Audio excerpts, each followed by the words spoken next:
Hello, good morning. मैं आज class 7 का साइंस पढ़ा रहा हूँ। ठीक है।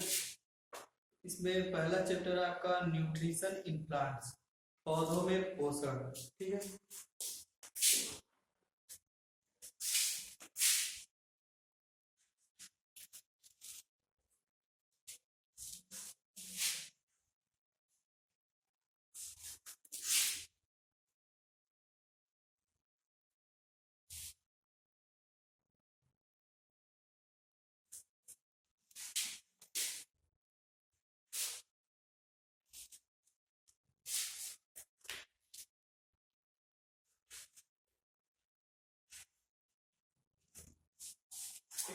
पहला चैप्टर है न्यूट्रिशन इन प्लांट्स। इस चैप्टर में हमें क्या क्या पढ़ना है बताते हैं। पढ़ना है पहले हमें न्यूट्रिशन एंड इट्स टाइप। ठीक है। पोषण क्या है और उसके प्रकार क्या है। दूसरा है ऑटोट्रॉपिक न्यूट्रिशन इन प्लांट्स, पौधों में ऑटोट्रॉपिक न्यूट्रिशन के बारे में पढ़ना है। ठीक है। फिर हेटरोट्रॉपिक न्यूट्रिशन पढ़ना है और चौथा चीज है सेप्रोट्रॉप्स के बारे में पढ़ना है। तो पहला इसमें है, तो पहला टॉपिक इसमें पढ़ना है हमें वो है न्यूट्रिशन एंड इट्स टाइप।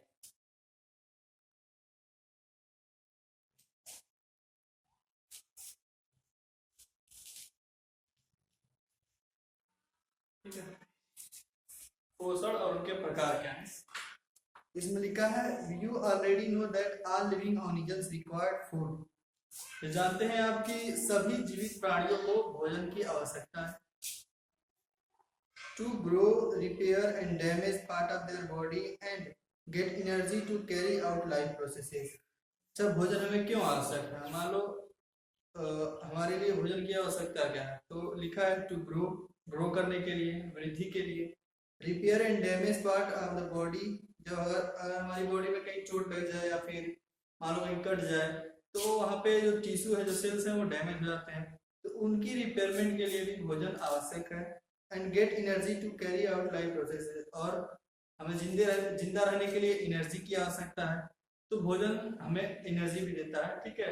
ताकि हम हमारी लाइफ की जो प्रोसेसेस है उसको कर सकें। ठीक। You also know that the component of food that are necessary for our body are carbohydrate, protein, fats, vitamins and minerals। इसमें लिखा है कि कंपोनेंट्स ऑफ फूड के बारे में बताया है कि भोजन के कौन कौन से कंपोनेंट्स हैं, मतलब भोजन में क्या क्या हम खा सकते हैं, खाते हैं।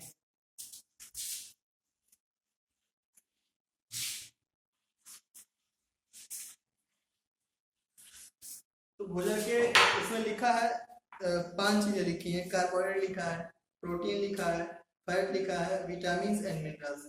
ये हमारे लिए बहुत नेसेसरी बताया है, आवश्यक कंपोनेंट्स हैं भोजन के। लेकिन कुल टोटल देखा है तो 7 प्रकार के कंपोनेंट ऑफ फूड्स होते हैं। भोजन के 7 प्रकार के कंपोनेंट हैं। पहला होता है कार्बोहाइड्रेट,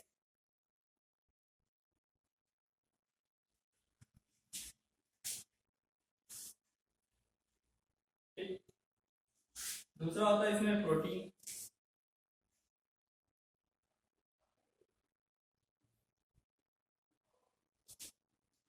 और इसमें तीसरा होता है वो होता है फैट, चौथा इसमें लिखा है विटामिन,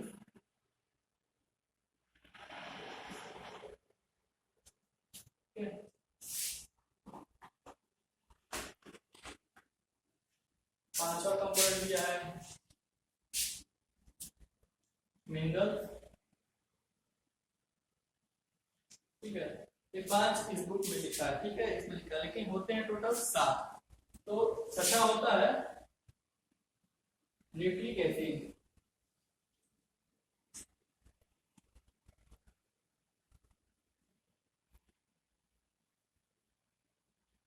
न्यूक्लिक एसिड, और सातवां होता है हमारा वाटर। ठीक है।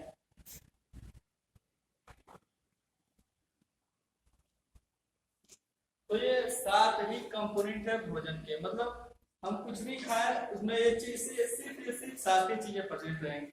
मतलब अगर हम रोटी चावल खाते हैं तो उसमें कार्बोहाइड्रेट मिलेगा, दाल खा रहे हैं तो उसमें प्रोटीन मिलेगा, अगर थोड़ा घी या ऑयली चीज खा रहे हैं तो फैट मिलेगा, विटामिन जो सब्जियां खा रहे हैं या फिर कोई फल खा रहे हैं तो उसमें विटामिन मिलते हैं।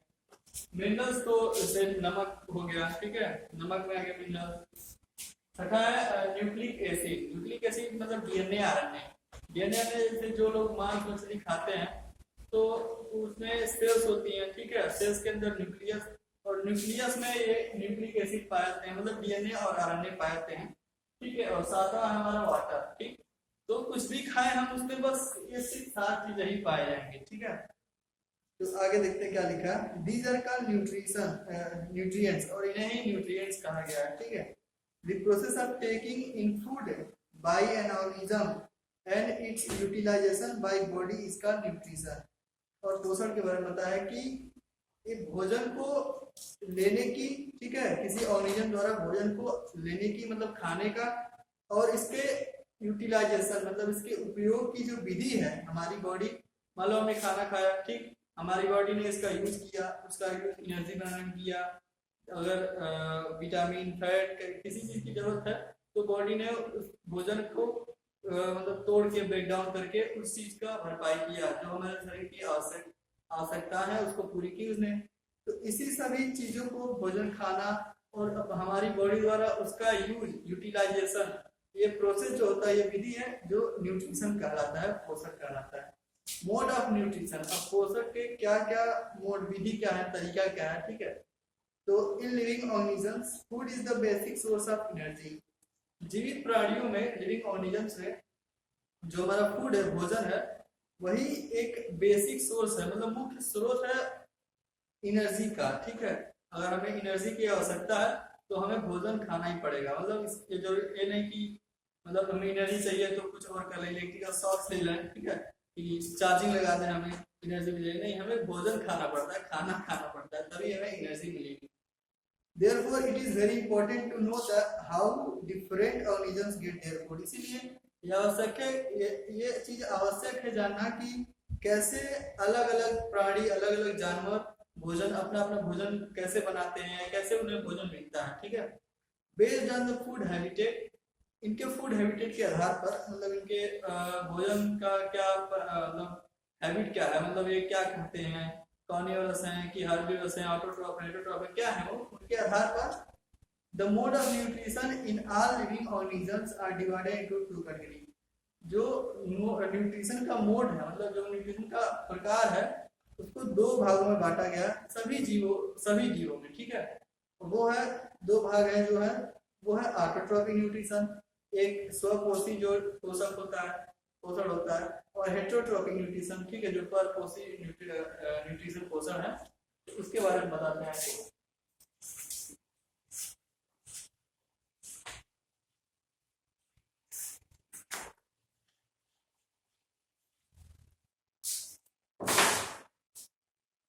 तो लिखा है on the basis of food habitats, ठीक है।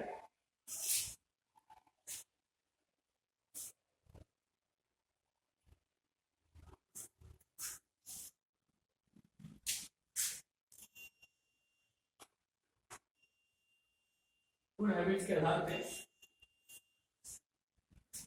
2 टाइप के न्यूट्रिशन होते हैं। पहला इसमें लिखा है वो है ऑटोट्रॉपिक न्यूट्रिशन,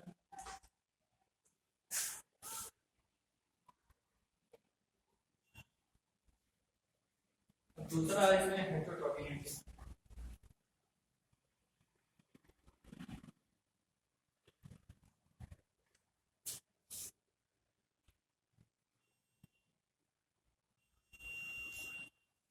ये 2 चीजें हैं। ऑटोट्रॉपिक न्यूट्रिशन मतलब ऐसा न्यूट्रिशन, ऐसा पोषण जो कोई मालूम पौधा है तो वो उसे खुद बना सके, ठीक है। तो ऑटोट्रॉपिक न्यूट्रिशन के बारे में पढ़ते हैं। पहले ये लिखा है auto means self, auto means होता है कि खुद से, and trophy means the food, trophy means the भोजन, ठीक है। जो अपना भोजन खुद से बना ले वो ऑटोट्रॉप्स कहलाते हैं ऑटोट्रॉपिक न्यूट्रिशन में। The organisms which synthesize their own food are called autotrophs, मतलब ऐसे जीव जो अपना भोजन खुद सिंथेसाइज कर ले या खुद बना ले, उन्हें हम ऑटोट्रॉप्स कहते हैं। And this process of synthesising food is called autotrophic nutrition. और वो जिस विधि द्वारा अपना भोजन पाते हैं, मतलब अपना भोजन तो खुद बना लिए, लेकिन कैसे बना रहे हैं, इसको, ये जो विधि होती है, जो प्रोसेस होता है उनके भोजन बनाने का, वही ऑटोट्रॉपिक न्यूट्रिशन कहलाता है। All green plants make their own food with the help of light energy of sun, carbon dioxide from the air and water from the soil। जितने भी ग्रीन प्लांट्स मतलब जितने भी हरे पौधे हैं, ठीक है, वो अपना भोजन स्वयं बनाते हैं। और कैसे बनाते हैं? With the help of light energy of sun. सूर्य की जो लाइट एनर्जी है, जो प्रकाश निकलता है सूर्य से, उसकी मदद से, कार्बन डाइऑक्साइड जो हवा में होता है उसकी मदद से, उसका यूज करके, और जो वाटर होता है मिट्टी से पाते हैं, ठीक है। तो इन तीन चीजों का यूज करके पौधे अपना भोजन खुद बनाते हैं। क्या क्या है? सन की जो लाइट है, सनलाइट है, ठीक, कार्बन डाइऑक्साइड हुआ, एंड तीसरा इसमें लिखा है वाटर फ्रॉम द सॉइल। तो क्या क्या चीजें पौधे अपना भोजन बनाते हैं, तीन चीजों का यूज करते हैं उसमें। पहला यूज था उसमें सन लाइट का, ठीक है। दूसरा इसमें था carbon dioxide CO2 from air, ठीक है। और तीसरा है वाटर का यूज करते हैं, H2O का,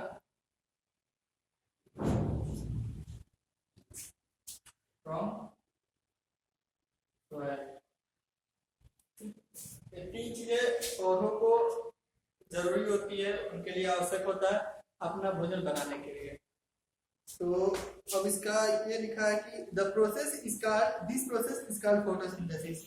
और ये जिस विधि द्वारा इन तीनों चीजों का यूज करके वो जिस विधि द्वारा अपना भोजन बनाते हैं पौधे, उस विधि को फोटोसिंथेसिस कहते हैं, प्रकाश संश्लेषण, ठीक है। इन तीनों का यूज करके अगर पौधा अपना भोजन बना रहा है, ठीक है, तो वो फोटोसिंथेसिस कहलाता है।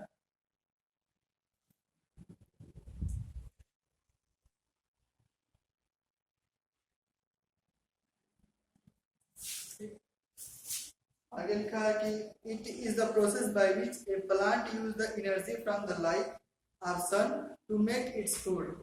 यह वह विधि है जिससे पौधे सन के द्वारा जो लाइट मिलती है उसका यूज करके एनर्जी को जो लाइट मिलता है सन से, ठीक है, तो उस लाइट एक एनर्जी का ही फॉर्म है, ठीक है, तो उस एनर्जी का यूज करके अपना भोजन बनाते हैं, ठीक है। ये वही विधि है। The condition required for photosynthesis are. अब क्या क्या जरूरी चीजें हैं फोटोसिंथेसिस के लिए, प्रकाश संश्लेषण के लिए क्या क्या कंडीशन रिक्वायर्ड होती है, क्या क्या जरूरतें हैं, ठीक है। उसमें इसमें लिखा है वाटर फ्रॉम द सॉइल, जो हम पहले बता चुके हैं, ठीक है। वाटर फ्रॉम द सॉइल चाहिए उन्हें, सनलाइट चाहिए, ठीक, कार्बन डाइऑक्साइड चाहिए हवा से, और चौथा भी एक चीज होता है इसमें, ठीक, वो होता है एक ग्रीन पिगमेंट होता है, ठीक है, क्लोरोफिल।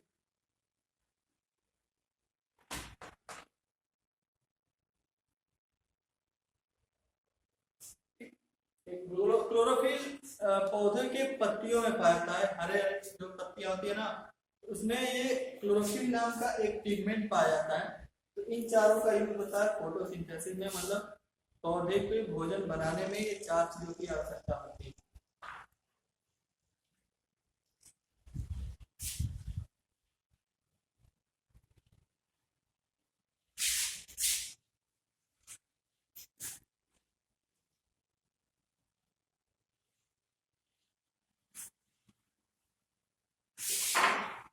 अब एक रिएक्शन इसमें दिया है कि फोटोसिंथेसिस का रिएक्शन जो लिखा है, इसमें लिखा कार्बन डाइऑक्साइड प्लस वाटर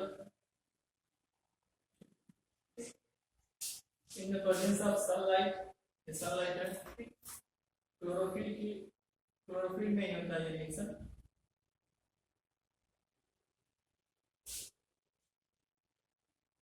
और जब ये रिएक्शन कंप्लीट होता है तो पौधों का जो भोजन है ग्लूकोज वो बनता है, और ऑक्सीजन निकलता है उसमें से, ऑक्सीजन निकलती है।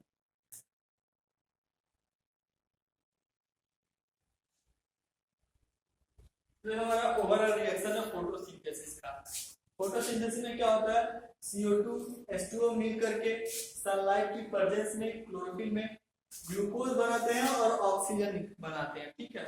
और ये ऑक्सीजन जब उनके फोटोसिंथेसिस में ऑक्सीजन रिलीज होता है, इसका यूज हम लोग करते हैं, ठीक, अपने रिस्पायरेशन में हमारे जो सांस लेते हैं तो ऑक्सीजन का यूज हमारे द्वारा होता है, लेकिन CO2 जो है जो हम रिलीज करते हैं वो पौधे यूज कर लेते हैं फोटोसिंथेसिस में। Sunlight is a major source of energy for photosynthesis. Sunlight जो है वो मुख्य स्रोत है एनर्जी का फोटोसिंथेसिस में।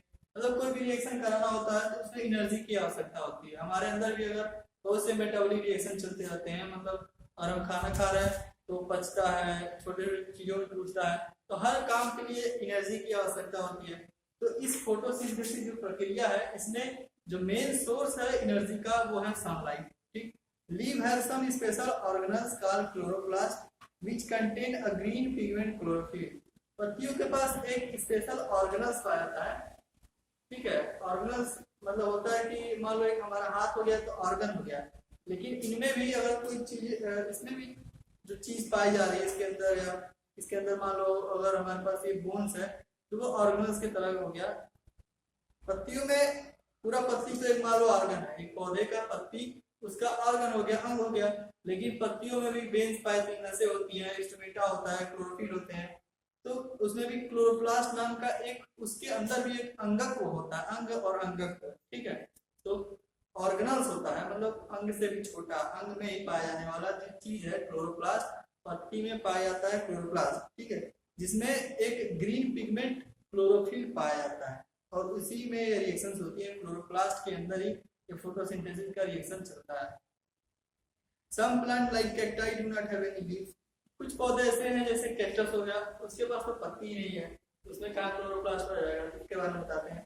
Carbon dioxide enter the leaf through tiny pores called stomata.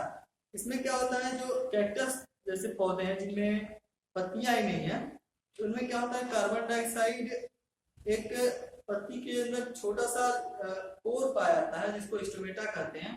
ठीक है, जैसे पत्ती को कभी अगर उल्टा करके थोड़ा देखो, कोई पत्ती हो डाइकॉट प्लांट्स का, तो उसके वेन्स नजर आते हैं पीछे से, उसको उल्टा करके देखते हैं उसमें नसें जैसे दिखती हैं। उन्हीं नसों में, उन्हीं वेन्स में स्टोमेटा नाम के पोर्स पाए जाते हैं छोटे छोटे, जो ट्रांसपायरेशन में भी काम आते हैं, मतलब वाटर वेपर रिलीज करने में। और CO2 जो कार्बन डाइऑक्साइड गैस जो होता है वो पौधे इसी स्टोमेटा के द्वारा अपने अंदर लेते हैं। तो वही लिखा है कि carbon dioxide enter the leaf through tiny pores called stomata. They are found in the underside the leaves. ये लीव्स के अंडर साइड में पाया जाता है, मतलब उसके अंदर पाया जाता है ये चीज। ठीक है, पत्ती में ही पाया जाता है stomata. Water is absorb from the soil by the small roots here in the ground. अच्छा, पौधे पानी कहाँ से पाएंगे? पानी का सोर्स जो है वो सॉइल ही है। ठीक है, क्योंकि उन्हीं में उनका जड़ पाया जाता है और उन रूट्स में बहुत छोटे से हेयर्स पाए जाते हैं, रूट हेयर होते हैं, वही पानी को एब्जॉर्ब करते हैं मिट्टी से। There are special conducting tube called xylem which carry water to the food making cells in the leaves. और मान लो अगर हम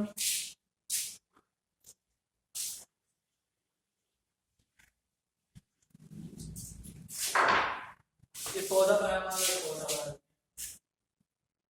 ये सॉइल मतलब सतह है, सॉइल लेवल है। ठीक है, और इसके नीचे हम रूट बनाते हैं, प्राइमरी हो गया, सेकेंडरी रूट होते हैं, और इन्हीं पे से छोटे छोटे जो रूट हेयर पाए हैं, देखो बहुत सारे होते हैं रूट हेयर्स। ये रूट हेयर हो गए।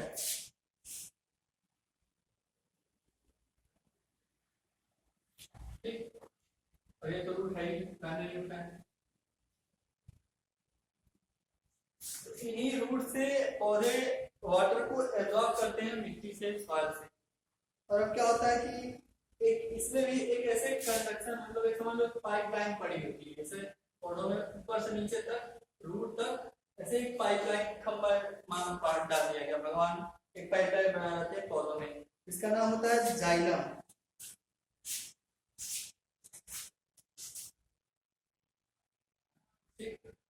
जाइलम क्या करता है कि जो ये रूट हेयर वाटर को एब्जॉर्ब किए हैं उनको पौधे के उस हिस्से तक पहुंचाता है जहां इसकी जरूरत है, मतलब पत्तियों तक, जहां पानी की आवश्यकता है वहां तक ये कंडक्शन, जो कंडक्शन ट्यूब है, जाइलम जो का है, वही उस पत्ती तक पहुंचाएगा।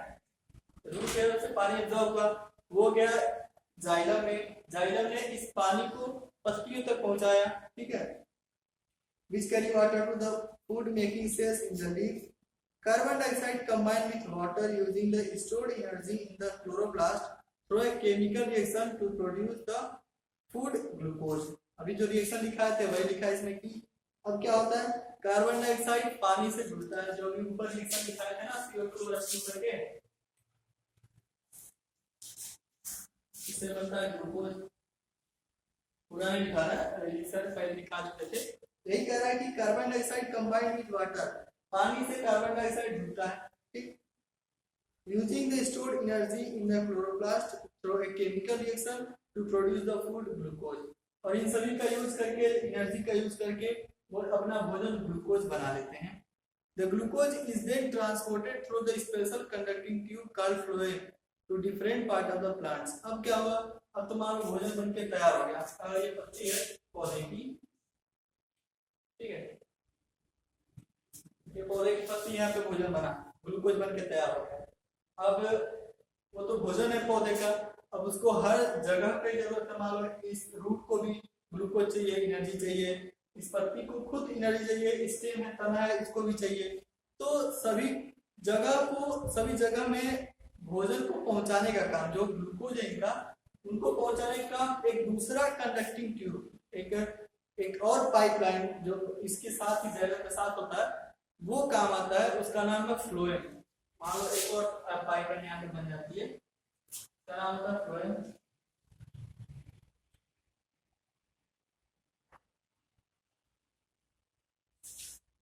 जाइलम क्या करता है, पानी को पहुंचाता है, ठीक, रूट से पानी को पत्तियों तक पहुंचाने का काम जाइलम करता है। अब जो भोजन बन के तैयार था ग्लूकोज, उसको फ्लोएम नाम का कंडक्टिंग ट्यूब पूरे प्लांट्स में जहां भी जरूरत होती है ग्लूकोज की, भोजन की, वहां तक पहुंचाने का काम करता है फ्लोएम, ठीक। Some of the glucose is used immediately by the plant for energy. और इनमें जो ग्लूकोज बना है अभी, इनमें से कुछ ऐसा, मतलब कुछ पार्ट्स ऐसा होता है जो तुरंत पौधे द्वारा यूज हो जाता है एनर्जी के रूप में, ठीक। Some is stored as starch. और जो कुछ मान लो जहां जहां जरूरत है ग्लूकोज का, वहां पौधे ने यूज कर लिया। अब जो बचा कुचा रहता है उसको पौधा उसको स्टोर भी करता है, ठीक है, स्टार्च के रूप में उसको इकट्ठा भी करता है पौधे के अंदर। And some changes to more complex substance like cellulose. और इनमें से अगर बचा कुचा ग्लूकोज और बच गया, मान लो, ठीक है, ज्यादा ग्लूकोज है और बच गया, अब जो बचा कुचा ग्लूकोज है उसको एक और सब्सटेंस में चेंज करता है, इसका नाम है सेलुलोज। तो दिखाते हैं वर्ड्स को।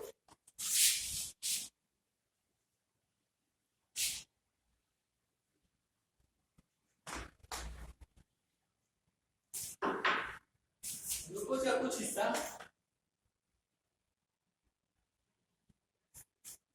पौधे तुरंत इमीडिएटली यूज कर लेते हैं एनर्जी के फॉर्म में।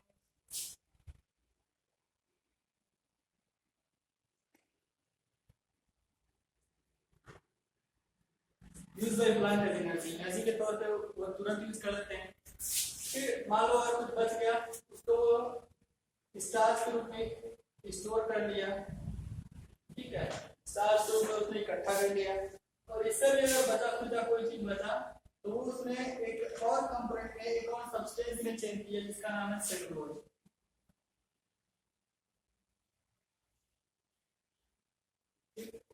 तीन चीजें हैं जो एनर्जी, जो भोजन बना है उनका उपयोग होना है पौधों में। पहला तो एनर्जी के फॉर्म में, दूसरा स्टार्च के फॉर्म में स्टोर करना, तीसरा एक कॉम्प्लेक्स सब्सटेंस सेलुलोज के फॉर्म में भी इसको स्टोर कर लेता है। अब इसमें ऑटोट्रॉफिक जो न्यूट्रिशन था वो खत्म हो चुका है। और नेक्स्ट चीज है इसमें वो है हेटेरोट्रॉफिक न्यूट्रिशन।